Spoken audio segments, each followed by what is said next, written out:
Hello and welcome to the Daily Comic and Collectible, episode 476.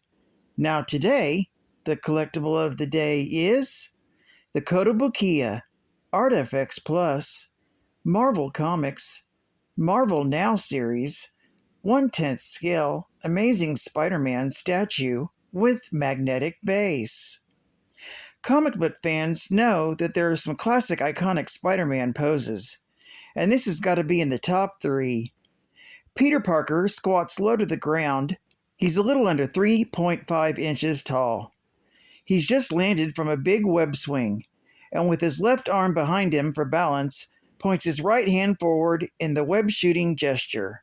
Spider-Man is compact and dense, with an athletic physique that's a refreshing alternative to what we usually see.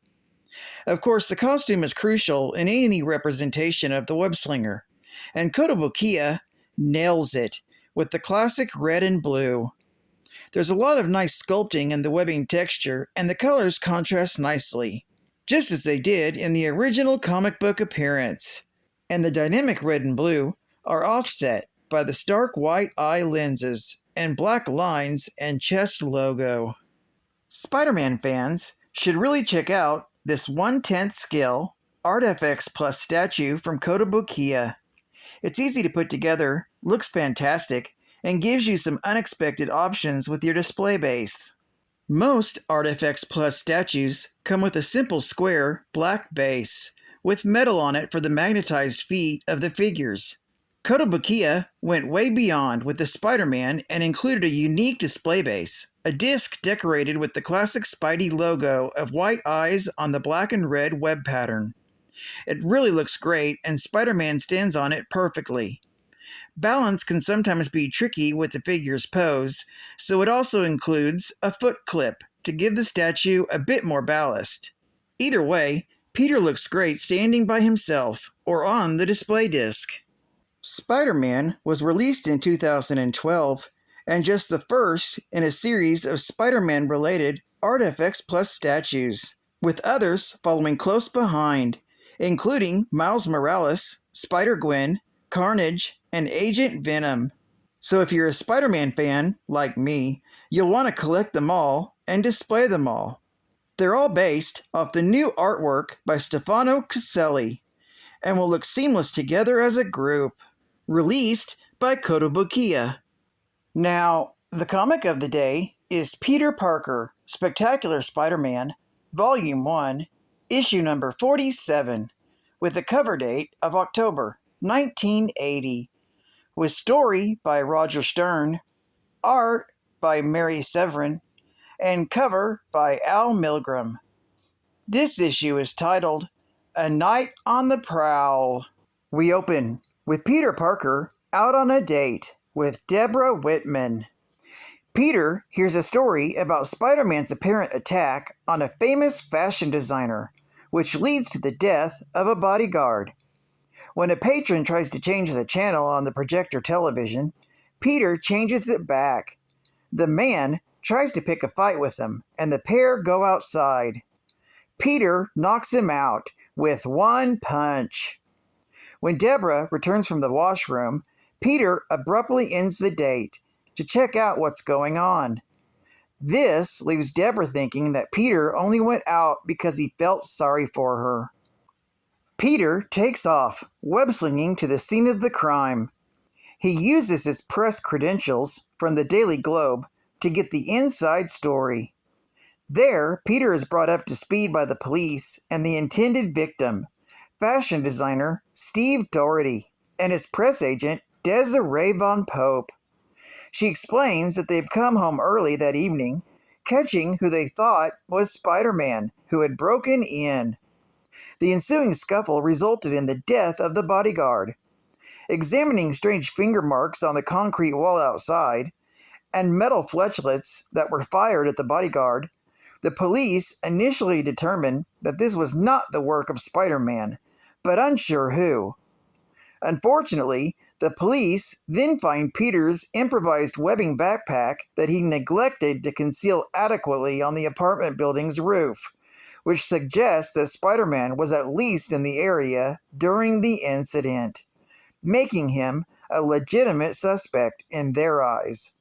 However, Peter Parker has seen enough that he has a good idea who the real culprit is. A short time later, Peter pays a visit to Hobie Brown as Spider-Man, pulling Brown out of his bed to question him. The web-slinger learns that Hobie had retired his Prowler identity after an unsuccessful attempt at joining the Defenders. He takes Spider-Man into the basement of his apartment building, and they check the storage locker where he keeps his costume. However, he discovers that someone broke in and stole his costume. Hobie is furious and determined to hunt down the thieves, but Spider-Man insists that Hobie stay home, with his assurance that he himself will find out who is posing as the Prowler and bring him to justice. The new Prowler turns out to be Spider-Man's old foe, the Cat. When he returns to his hideout, he's confronted by his employer, Belladonna, and fills her in on what's happened. The Cat is mortified that the robbery ended in someone's death. However, this gives Belladonna the edge she needs to prevent the Cat from turning on her. The following morning, Peter goes to the Restwell retirement home to visit his Aunt May. There, he discovers that May and her friends are all praising Spider-Man for recently saving May's life. Peter is glad that Aunt May's opinion of Spider-Man is changing. However, his mood is soon soured when he goes to the Empire State University and catches the recent anti-Spider rant by J. Jonah Jameson on the front page of the Daily Bugle. Troubled by this news, he's distracted and seems disinterested when Deborah Whitman tries to ask him out again. Later that evening, he goes out looking for the new Prowler as Spider-Man. What the wall crawler isn't aware of is that his foe is also out looking for him. The pair comes to blows, and the Prowler takes Spider-Man into a clothing manufacturer. There, they are sealed in an airtight room by Belladonna, who intends to gas both of the men to death. To be continued in Peter Parker, the Spectacular Spider-Man, issue number 48, that I've already covered in a previous episode. The link will be in the description below. Geek Fact: Spider-Man mentions his last encounter with the Prowler. That happened in Amazing Spider-Man, Volume 1, issue number 93, from February of 1971.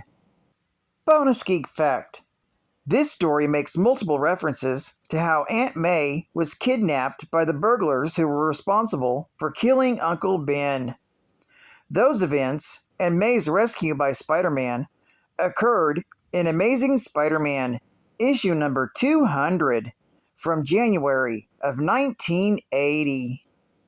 Another bonus geek fact: Spidey also recalls his last encounter with Belladonna in Peter Parker, Spectacular Spider-Man, issue number 43, from June of 1980.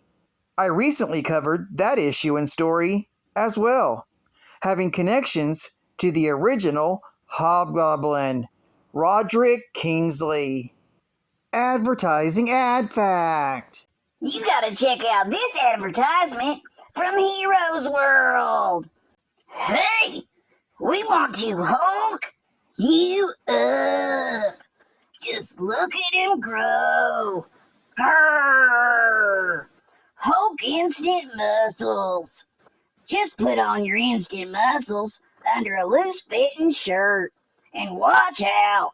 The transformation occurs. You better buy this now, and you'll never get beat up again. You're not gonna believe this. For all superhero lovers, made of heavy-duty die-cast metal. These fully posable and movable figures are beautifully detailed. Available for a limited time only. Choose from Spider-Man, the Hulk, Batman, or Superman. Die-cast superheroes. Get the complete set of 4 for only $29.99.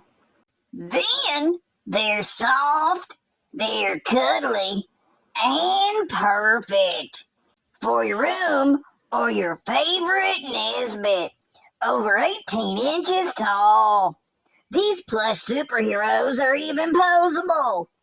Plush superheroes. Choose from Spidey, Hulk, or Superman.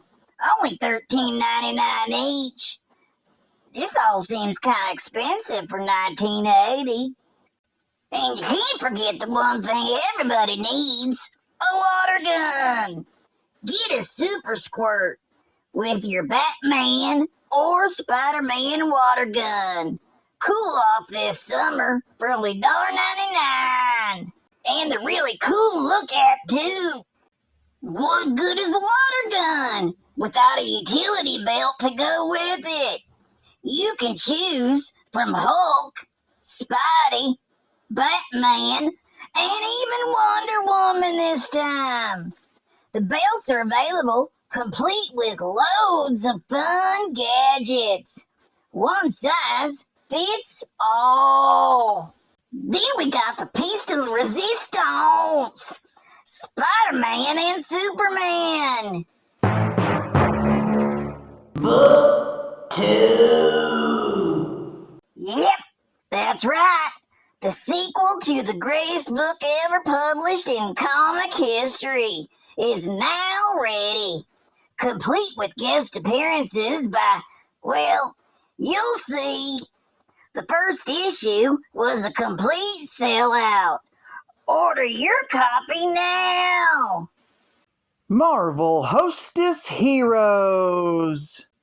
The Human Torch Saves the Valley. Finally, the world will be cold enough for me, Free-Zone. I can melt the snow temporarily, but I have to stop Free-Zone before he ruins the orchards. Back off, hotshot, or I'll freeze you out of existence. Sample these Hostess fruit pies, apple, cherry, and peach, before you decide to snow the valley under. Say, this real fruit filling is delicious. The crust is light and tender. But if you keep freezing the fruit orchards, there won't be any fruit pies. Oh no, this cannot happen. No Hostess fruit pies. Chilling thought. I'm pulling out. Now that Free-Zone has changed his plans, I can defrost the valley for good. You get a big delight in every bite when Free-Zone pulls out. And final geek fact. The new Prowler was originally the Cat, also known as the Cat Burglar. He was a criminal who clashed with Spider-Man after robbing J. Jonah Jameson's home. Jameson set out a reward for his capture. He was captured later by the police. Years later, he stole the equipment designed for Hobie Brown, the original Prowler, and used it to become the new Prowler in the employ of the criminal Belladonna. Well, I'd like to thank you for joining me for another Daily Comic and Collectible, and I hope to see you again tomorrow. This is Cat Fan Comics Man, and I'll catch you on the flip. Over and out.